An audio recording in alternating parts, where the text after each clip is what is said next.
Yes, now it's working. Apparently, it's streaming.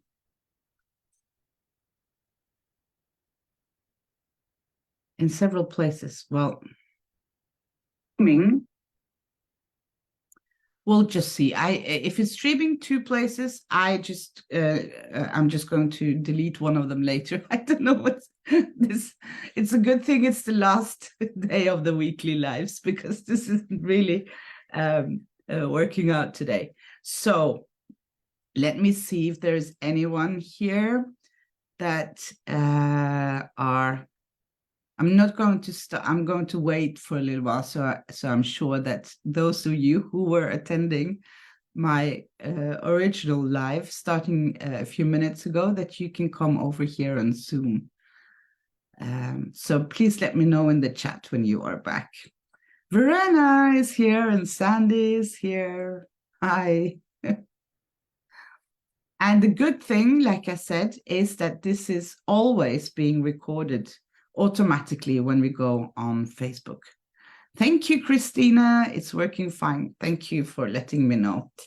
Okay, so that means that I can actually start sharing my PowerPoint and talk about a very important topic, which is anxiety in dogs. We have Annabelle from Finland. So we have Finland, Mexico, Belgium, the US. I'm back. Yes, Ingrid, I'm back. Thank you for letting me know. When I share my PowerPoint, I can't see the comments. So if you have any comments during my little talk, then please write them, and then we'll talk about them afterwards. Okay, here we go.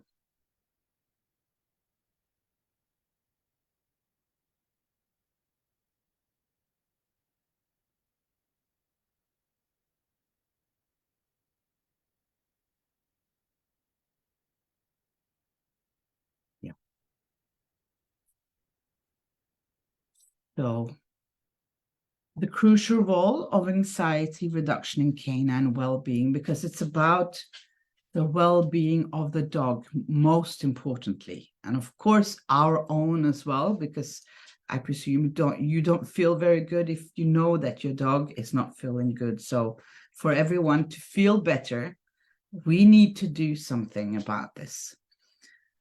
Like I said, it's not disappearing magically. We have to help the dogs. If they are fearful of something, we need to help them. And I'm going to talk a little bit about that today. So there is quite a new study done in Finland with 264 breeds and the behaviors of almost 14,000 dogs. So it's quite a big study. And here is the link to the study. So you can't copy and paste when you're watching this live, but you can take a picture and then you can print it, or you can just Google it. So this study is showing that more than 70% of dogs display anxiety, but that's like a total. And I'm going to go into that in a minute. So in this particular study, 32% had noise sensitivity, meaning that they were frightened of at least one noise. And the most common fear was the sound associated with fireworks. And then we had general fearfulness that affected 29% of the dogs in the study. And here I want to say, this is important, to be scared or to be fearful is, of course, a very natural behavior. But if your dog gets scared or jumps when there is a sudden loud noise or something in the environment that is unexpected, like you can see here, 11% of fear of unexpected situations. Of course, it depends on how you deal with it, how how your behavior is when something unexpected is happening. For example, if your dog is well socialized in a good way, then your dog is more able to handle unexpected situations. But to be fearful of something that is not normal, for example, the smell of smoke from a fire, or a loud sudden noise, that is normal. So don't freak out if your dog is kind of, freaking a bit out of these unexpected situations. We all beings, we are made in that way, which is a good thing, that our body reacts to something that is not normal. 17% of dogs, they showed fear of other dogs, and 15% showed fear of strangers, and then 5% only, which is quite a low number, was separation related, so separation anxiety and so on. Now I'm going to talk about why we need to do something about anxiety, why it's so important for the well-being of your dog to be less fearful, and the benefits of that. I didn't want to have the heading for this as the benefits of not being fearful. It didn't feel right to me. But the benefits of not being fearful or having anxiety is enormous. I'm sure that you can all agree with me. If you have experienced anxiety yourself in any situations, being social anxiety, whatever it is, you know that your life value is so much better if you don't have the anxiety. And we know what anxiety can do to us humans, being scared of, social interactions and so on. So just imagine having to live your life like that without anyone trying to help you, and even not having the feeling of being understood and respected. And this is, I think, very important, that we respect the dog's feelings. And in order to do that, again, I know I say this every time, but it's crucial that we understand how they communicate. Because this is the baseline.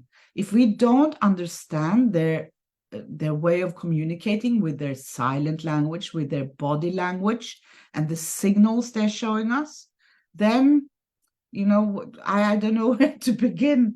It's so important for any relationship, and for your dog to feel more secure with you and to trust you. Your dog has to feel that he or she you understand them. Yeah. And the feeling can only be earned. I mean, you have to behave in a way so that your dog respects and believes you. Okay? The dog believes that you understand him. And this is not something we can fake. What we can do, and what we've been doing for years, is to use obedience to tell our dogs what to do in situations like that. But that's nothing to do with trust, or nothing to do with helping fearful dogs. Okay? I'm very, very clear today. I realize. Okay. So improved mental health, reduced anxiety contributes obviously to better mental health.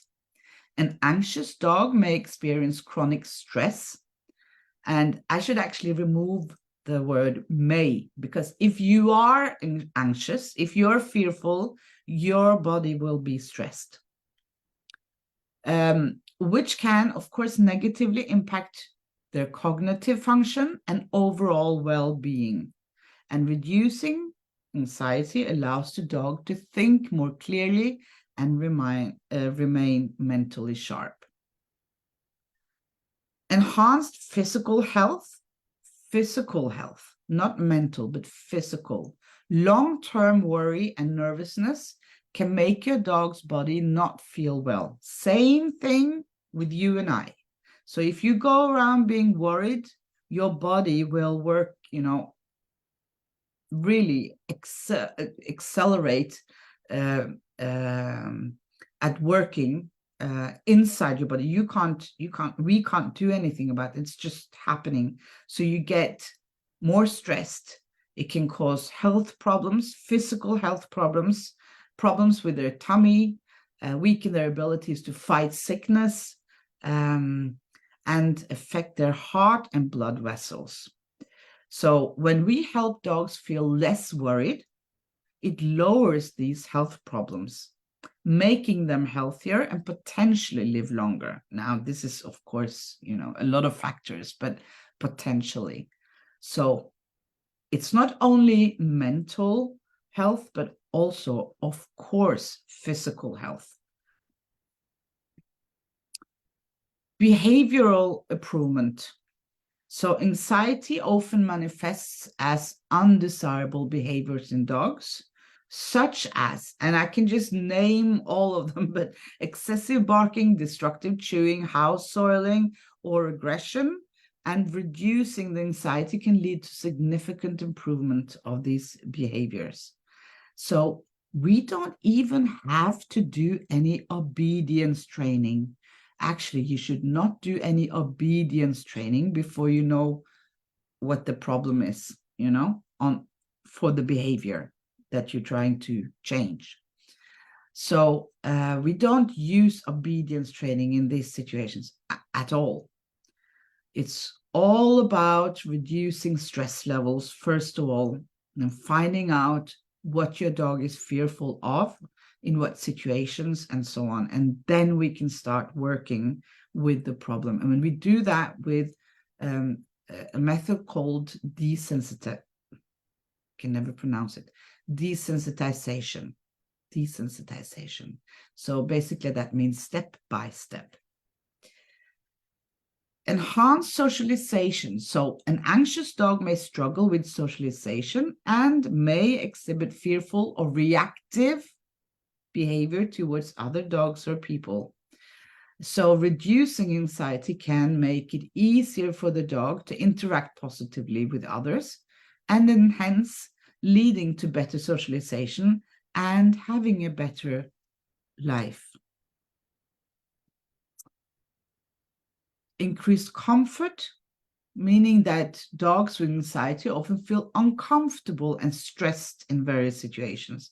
And I can do a whole 2-day webinar on stress, to be honest.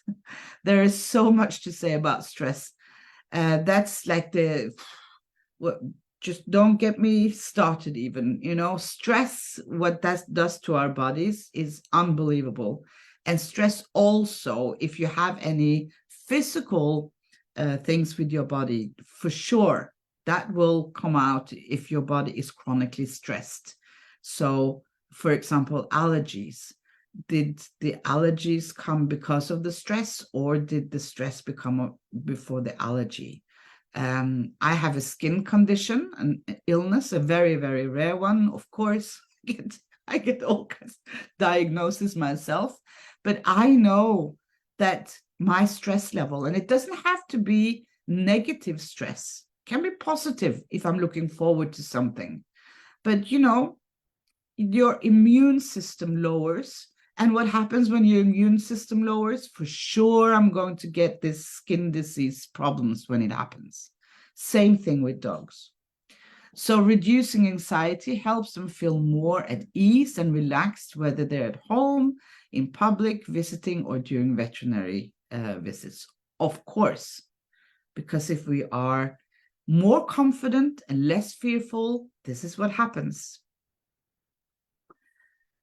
And then better training outcomes. Obviously, again, training an anxious dog can be challenging or even impossible, I would argue, because anxiety will interfere with the dog's ability to focus and learn. So reducing anxiety can make training more effective. And again, maybe I should just erase the word can, because it will make training more effective. Enhance, did I skip some things? Sorry, okay. Enhance bond with owners, with caretakers. obviously they might have difficulties forming a strong bond with us due to the anxiety-related behaviors. And reducing anxiety allows the dog to build a closer and more trusting relationship with their human companions. That's what I said in the beginning as well. We have to earn their trust. And how do you trust someone? It's by their actions. I'm old enough to say that now. It's by their actions, not what they say they will do, but what they actually do. Yeah. So dogs, obviously, they don't understand what we are saying. So they are solely reliant on how we are acting. And they are extremely good at observing. They are better observing us than we are at observing them.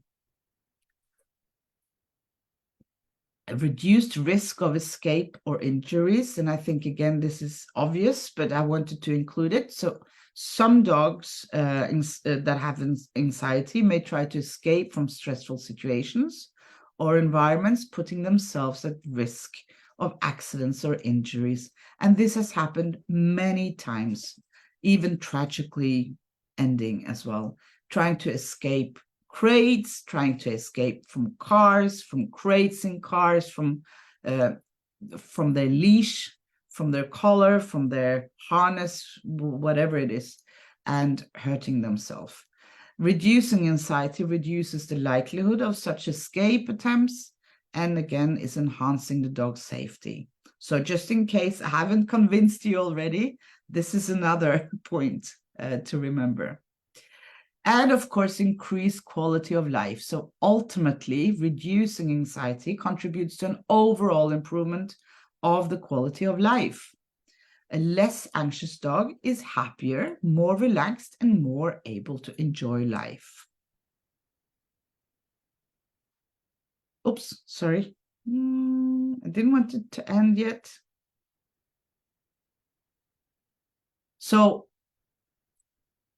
the sad news, the bad news is that anxiety isn't like magic. It's not disappearing just by itself. We have to do something about it. So we need to take action and to help them feel better. And we do that by what I said just now. We need to find out what are they fearful of, in what situations.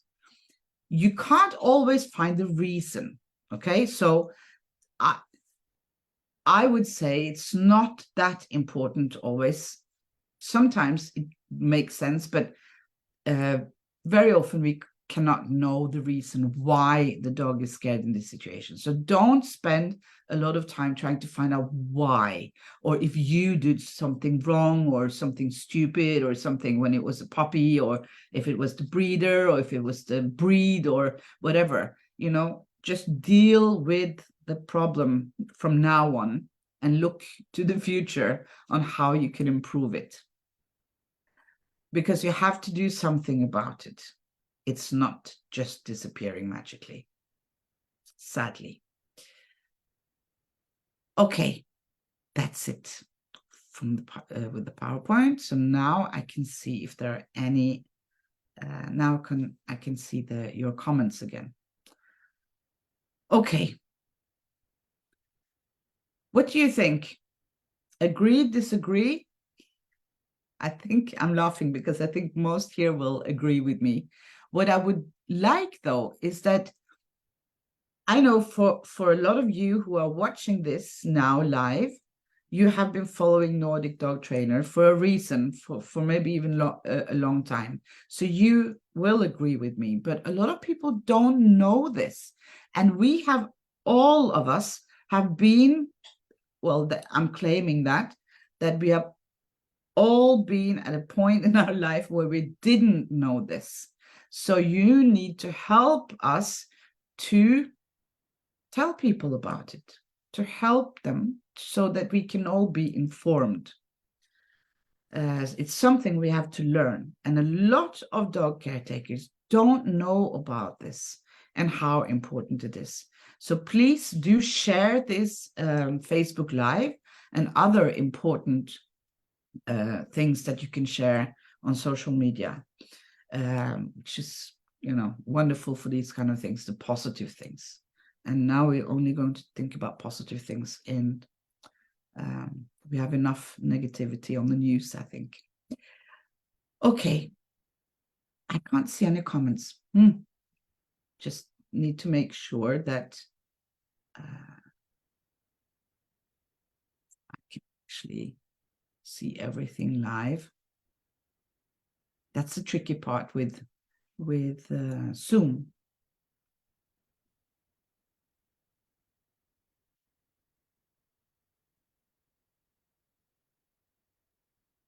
If anyone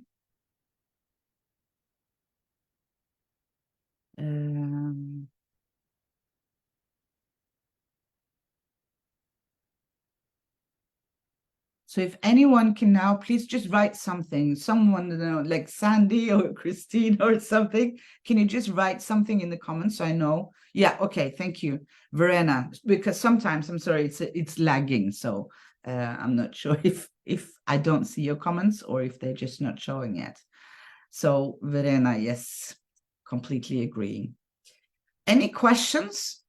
Of course, this is not like a whole lecture, so we can't go into individual dogs, but I am very, very happy to see that I've been working full times with dogs for 11, almost 12 years now, 12, almost 13 years, actually. And that's a very short while. That's a very short time. And in those 12, 13 years, actually, a lot of positive things has happened. My Facebook feed and Instagram feed, whenever I look at Instagram, that is full of positive things. Of course, also because my algorithms on the social media is telling Facebook that I like these things.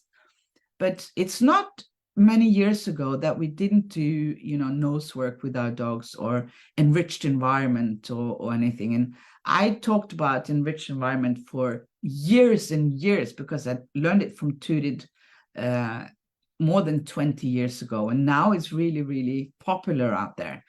So things are getting better. Please don't think anything else. Even though it may look a bit dark sometimes, they do get better. And yes, thank you, Jill, for letting me know. And Chris is writing that mindset about dogs must change. Yes, and it does. Sometimes I have to admit that I'm not sure if it does, because, yeah, I do get a bit surprised sometimes when I read what's going on out there and actually see it with my own eyes. But it is changing. And 10 years, 20 years is nothing, you know? It's nothing. We have to be a couple of generations to change something. We all know that. Claire is asking, can you tackle separation anxiety? Just the basics. Owners are desperate.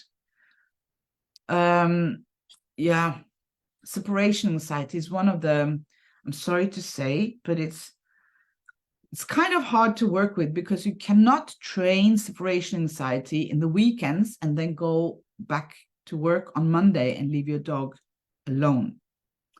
So you need, while you're training the dog, it's a lot of different elements, but it's about when a dog has separation anxiety in the traditional way of, you know, being afraid. First, find out if he's afraid or bored when he's home alone. Dogs can have, I had a dog that had separation anxiety when the other dogs left. I used to have many dogs, and at the most I had 8 dogs. Now I have Wilma only. She's sleeping in the background here. And one of the dogs, she was getting really, really anxious if I took one or more other dogs out from the house without her. But she didn't care about the people. So you need to find out what the reason is. And then it's all about feeling safe at home. So it's very gradual learning to be home alone again. And there are many different levels of separation anxiety. So that's why this is very general. But I do know, I've seen some of her webinars and I can recommend her, and I never, ever remember her name. She is, I think, I'm not sure if she's British or American. Julia something. Julia something. If you Google Julia separation anxiety, you will find a very nice lady. She wrote a book about it. She has webinars, and she's only focusing on separation anxiety. Yeah. Sometimes there are phases where I think that nothing has changed in modern dog training. But then you see things again where I think, yes, something is happening. Exactly. Yes. So, yeah, absolutely. Okay. So thank you everyone for being very patient with me today when I started the live on the wrong platform and had to continue on Zoom. This one, I think it's a very important topic, so I will ask Elena to edit and also post it on our YouTube channel. Yes, thank you, Katrin. Katrin posted the link to the lady I was talking about, Julia, yeah. Yes, Jill as well. Okay, so I don't know her, or anything, but from what I've seen, I like it. Okay, that's what I can say. What was I about to say? I was about to say some big thank you, and yeah, thank you for everyone who have attended these lives, including my cat. And I'll be live every Wednesday at 7 p.m. Central European Time. That's the time, if you Google it, CET, that's like Paris, Vienna, Central Europe time. And tomorrow I will do a general Q&A. I will write an email to everyone, to all 6,000 people on our email list, and say that tomorrow I'll take general questions, just a general Q&A, and we'll see where it goes, how it goes. Could be a lot of questions. And next Wednesday, for the Facebook Live at 7, I have a very nice, special, interesting guest. One of our students. He's finished now. He finished level 4 last year. He's a guest, and we'll have more guests as well on our Wednesday Facebook Lives. Okay, I'm taking Vilma out in the snow. Have a very nice evening. Thank you so much for your patience and for coming on live almost every day in October. Yep. Okay. Have a nice evening, everyone. Bye.